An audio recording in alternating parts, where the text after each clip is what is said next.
আমি আবারও বলছি, আমি নিশ্চিত তুমি পারবে। তোমাকে মায়ের মতো নিজেকে গড়ে তুলতেই হবে কুসুম।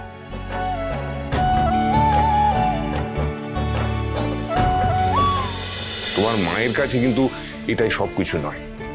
বাড়ির বড় বউয়ের মধ্যে সে চায় শিক্ষা, দীক্ষা, স্ট্যাটাস, অ্যাপিয়ারেন্স, এগুলো তো কুসুমের মধ্যে নেই। তাই তোমরা যদি ওকে হেল্প করো বা কুসুম নিজের চেষ্টা করে ওটা গ্রুম করতে পারে নিজের মধ্যে, এই অ্যাপিয়ারেন্সটা, এই পুরো ব্যাপারটা, এক্সটার্নাল ব্যাপারটা, তাহলে মনে হয় ইন্দ্রাণী বাড়ির বড় বউ হিসেবে কুসুমকে মেনে নিলেও মেনে নিতে পারে। সেটা তো বুঝতে পারছি, কিন্তু কুসুম নিজেকে কি করে বদলাবে?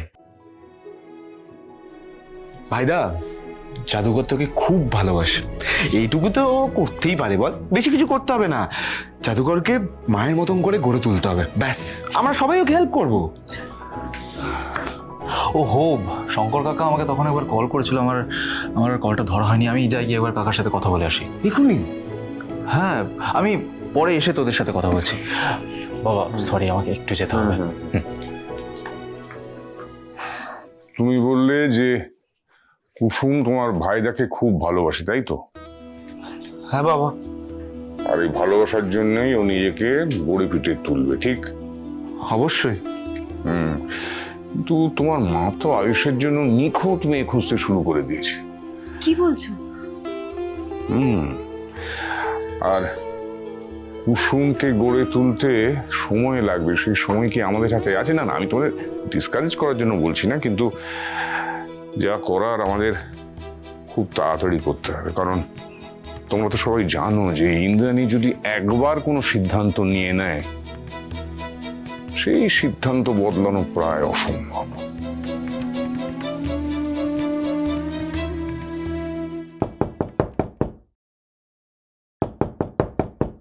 ওমা, এত রাতে আবার কি হলো?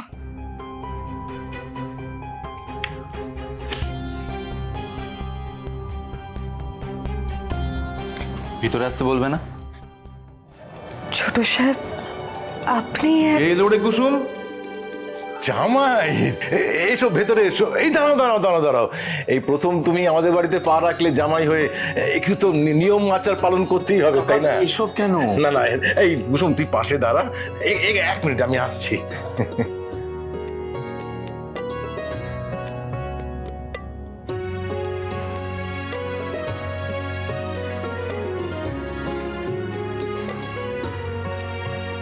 বেঁচে থাকো বাবা, দুজনে খুব সুখে থাকো, সব সময় একে অন্যের পাশে থেকো।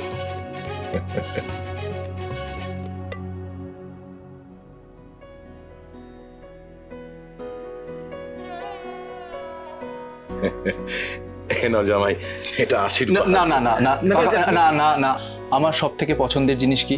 লজেন্স। আমি সেটাই ছোটবেলা থেকে তোমার থেকে নিয়ে এসেছি, আজও আমার সেটাই চাই। সত্যি আয়ুষ বাবা, এত বড় হয়ে গেলে তোমার লজেন্সের লোভটা গেল না। কিছু কিছু জিনিস কোনোদিনও বদলায় না কাকা। ঠিক বলেছো, আনছি আমি আনছি। তো ভেতরে এসো, ভেতরে এসো। হ্যাঁ,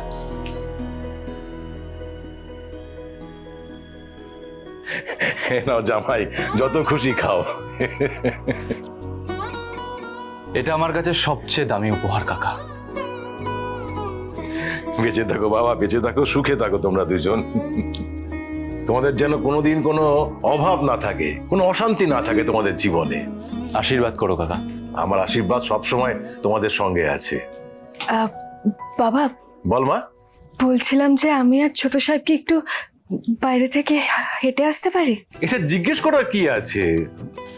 যা না, যাও যাও আয়ুষ বাবা, যতক্ষণ খুশি তোমরা গল্প করো, যাও। সত্যি? হ্যাঁ মা, সত্যি। যা যা, ঘুরে আয় মা, যা।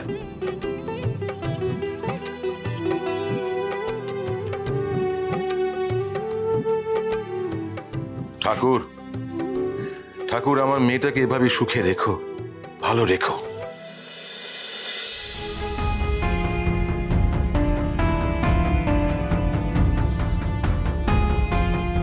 ছোট সাহেব, কি ব্যাপার? আপনি কি এত ভাবছেন? আমাকে বলবেন না? আমার তোমাকে বলতে কোনো অসুবিধে নেই কুসুম, কিন্তু তুমি আমাকে কথা দাও যে তুমি কিছু মনে করবে না। আমি কিচ্ছু মনে করব না, আপনি বলুন তো। দেখো, আমরা সবাই জানি যে কুসুম খুব ভালো মেয়ে, খুব ভালো মনের মেয়ে, খুব বুদ্ধিমতী, এবং আমাদের পরিবারকেও যেভাবে আগলে রাখে তাতেও জুড়ি মেলাবার। কিন্তু তোমার মায়ের কাছে কিন্তু এটাই সব কিছু নয়। বাড়ির বড় বউয়ের মধ্যে সে চায় শিক্ষা, দীক্ষা, স্টেটাস, অ্যাপিয়ারেন্স, এগুলো তো কুসুমের মধ্যে নেই। তাই তোমরা যদি ওকে হেল্প করো বা কুসুম নিজের চেষ্টা করে ওটা গ্রুম করতে পারে নিজের মধ্যে, এই অ্যাপিয়ারেন্সটা, এই পুরো ব্যাপারটা, এক্সটার্নাল ব্যাপারটা, তাহলে মনে হয় ইন্দ্রাণী বাড়ির বড় বউ হিসেবে কুসুমকে মেনে নিলেও মেনে নিতে পারে। কুসুম, আমার যা যা বলার ছিল আমি সবটা তোমাকে বলে দিয়েছি। এবার তুমি আমাকে বলো, তুমি কি ভাবছো?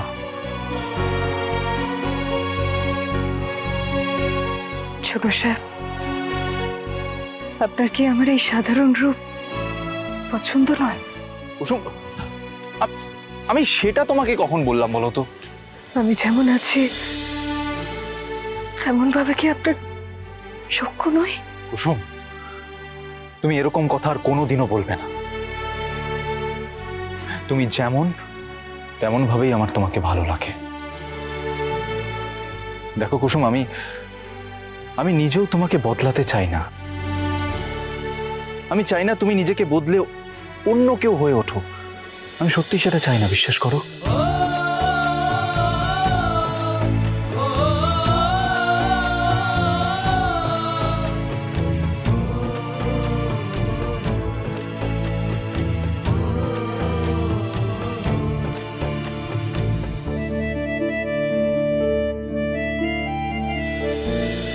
কিন্তু মায়ের জন্য জাদুকর তোমাকে বদলাতেই হবে।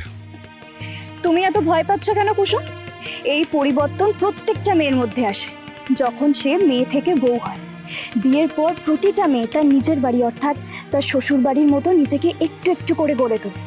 আর তুমি তো বুদ্ধিমতী কুসুম, তুমি পারবে না নিজেকে গড়ে তুলতে? কিন্তু আমি নিজেকে কিভাবে গড়বো অনুশ্রী?